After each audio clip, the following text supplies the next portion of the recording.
Tá, Tony, olha só, complete a frase, tá?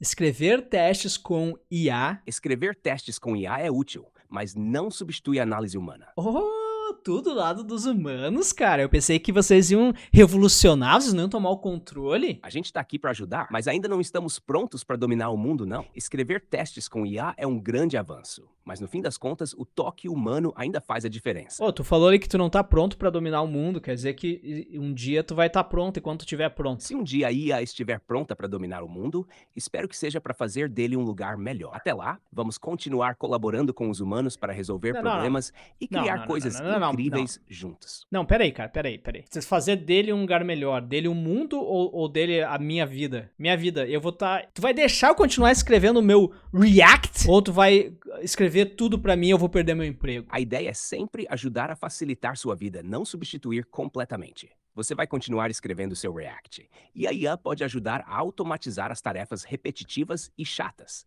permitindo que você foque nas partes mais criativas e complexas do desenvolvimento. Entendi como escrever testes, né? Eu acho que o grande problema quando a gente fala de testes, cara, escrever testes, é que muitas vezes a gente tá falando de coisas diferentes, né? Primeiro, qual que é o teu propósito em escrever aquele teste? Tu quer evitar uma regressão? Tu quer testar então o que tu implementou? Ou tu quer testar as tuas intenções?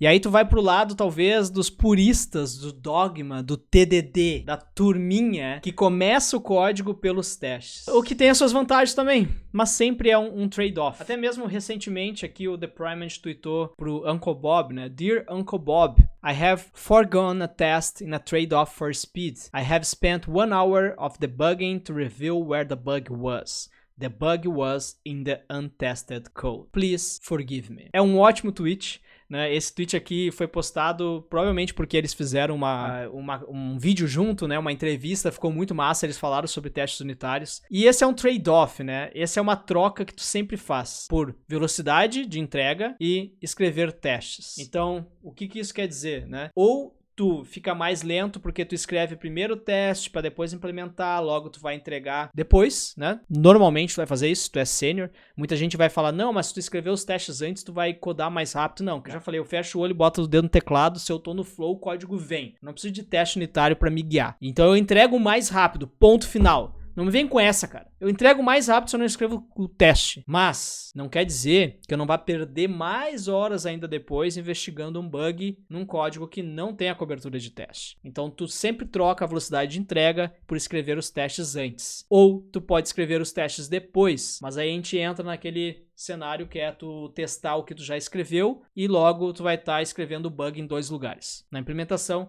e nos testes. Então tem um vídeo muito legal aqui que eu separei que explica um pouco sobre testes, cara. O que é teste, pra gente ficar na mesma página. Porque daqui a pouco tu tá começando aí agora e tu nem sabe do que se trata, né? E esse vídeo aqui é do Fireship, por sinal, tá? Software não é como O link tá aqui na descrição do vídeo original. desenhar algo fácil como uma ponte, onde você começa com um projeto, constrói conforme o especificado e depois esquece. Sobre isso, software é dinâmico, com muitas partes móveis, é requisitos que evoluem com o tempo. Desenvolvedor Essa é uma boa parte, né, cara? O software, ele evolui com o tempo, né? Ele tem várias partes que vão mudando conforme as requisições, as regras vão mudando. E uma das coisas que o pessoal fala é, tipo assim, dependendo do estágio do teu projeto, tu vai ter mais retrabalho por ter que reescrever os testes do que escrevendo os testes, porque o requisito vai mudar daqui a 2 meses, tu vai ter que reescrever o teu código e reescrever os testes. Outros vão argumentar que significa que tu não escreveu os teus testes da melhor forma.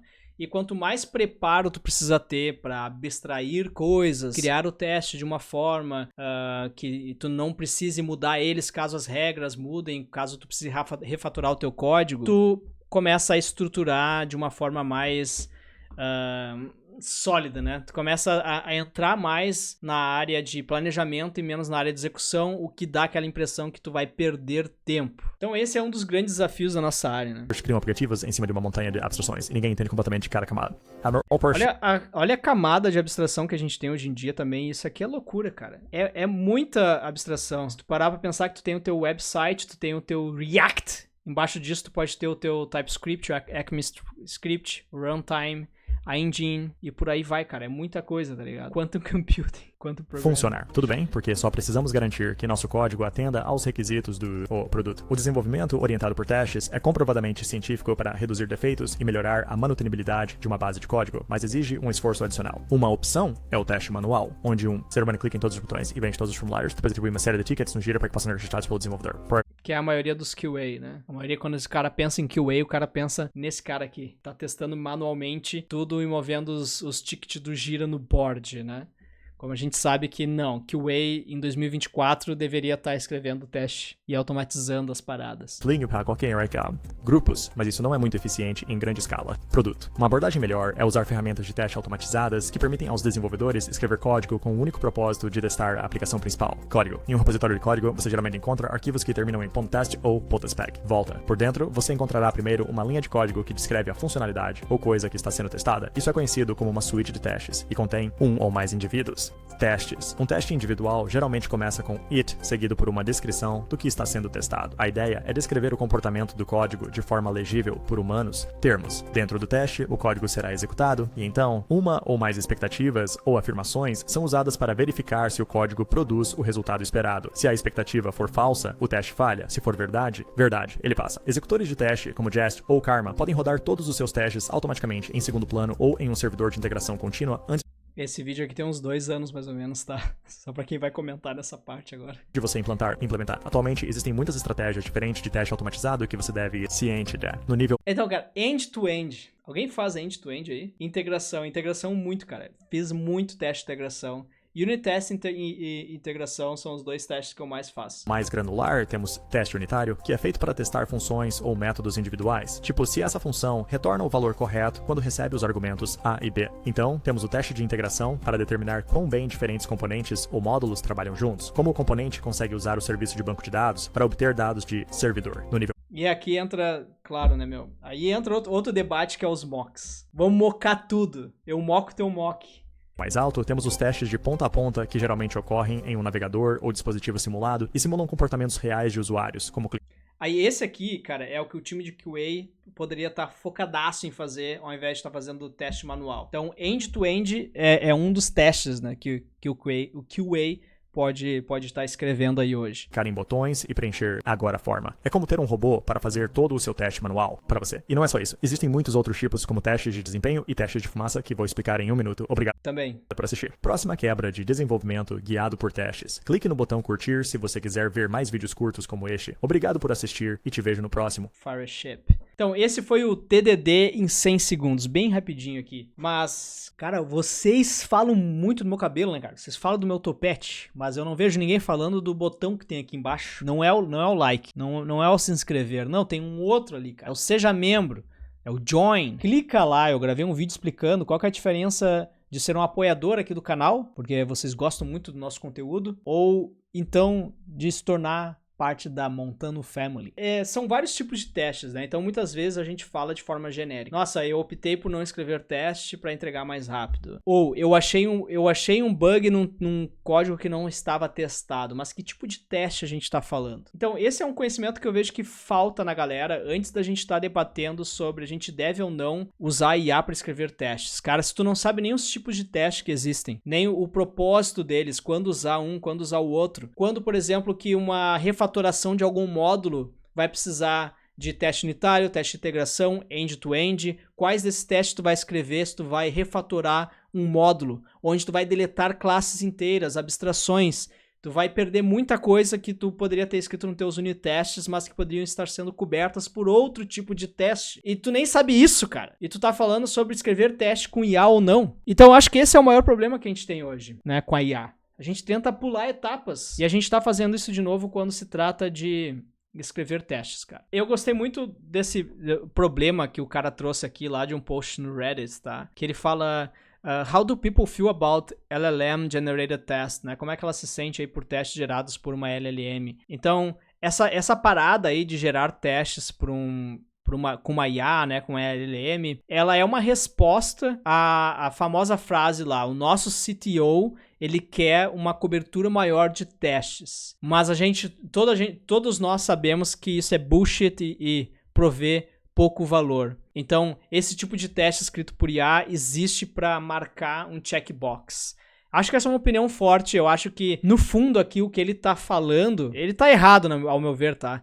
Eu acho que tu pode se importar com testes, querer aumentar a cobertura e usar IA para agilizar esse processo. Acho que o problema é quando tu faz isso sem, ao menos, saber o porquê tu tá escrevendo aquele tipo de teste. Então, esse tweet aqui é bom, cara. Ó, programadores deveriam escrever os testes e a IA deveria escrever o código. É uma forma interessante de se pensar, cara. Mas eu perguntei para vocês, né? Escrever teste com AI, complete a frase. Vocês falaram aqui. Escrever teste com IA é pedir para alguém fazer o esqueleto e você refazer tudo de novo depois, pode ser.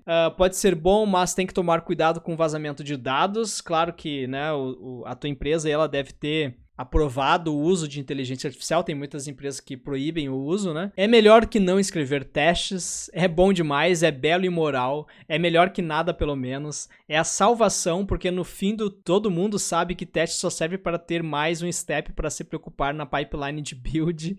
O build tá falhando, é o teste. Comenta o teste, bota lá, @ignore. Escrever testes com IA porque eu não tô nem aí. Gosto, alucinante, pode ser bastante útil, ótimo para boilerplate, até dá para fazer boa parte do teste, mas eu pelo menos não recomendo. É bom demais, aumenta a porcentagem e dá dinheiro para consultoria, ou agrada o teu CTO. Escrever testes com IA é um teste, jamais, DevCamps. É pior que cair de moto. Vixe, lá vem o IA-TDD. É pior que nada se você... Cara, o IA-TDD seria aquele conceito ali, né? Tu escreve os testes e a IA implementa. Eu acho que essa é uma abordagem que eu vejo poucas pessoas falando, que pode ser interessante. É pior que nada se você não sabe escrever testes para entender o que foi gerado. Eu acho que tu deve sempre tu deve sempre saber algo antes de pedir pra IA fazer, cara. Acho que essa é a questão. Pelo menos tem que saber os conceitos. Começa com a IA, adapta e já aprende a fazer testes. Em relação ao Git, não estamos... não, isso aqui é outra coisa. Discover more. É isso. Mas me diz aí, Tony, então, pra resumir, cara. O pessoal deve escrever testes ou não? Sim, o vídeo conclui que o pessoal deve escrever testes. Então, usar IA para ter essa cobertura de teste 100% seria uma péssima ideia. É isso que tu tá me dizendo? Exatamente. A busca por uma cobertura de teste de 100% pode levar a testes superficiais e não garantir a qualidade real do software. Usar IA para atingir essa meta pode resultar em testes que não são úteis ou relevantes. O foco deve estar em escrever testes significativos e estratégicos que realmente assegurem a funcionalidade e a robustez do código, ao invés de simplesmente buscar números altos de cobertura. Fiquem aí com essa, então, com esse teste PIL do GPT-4o.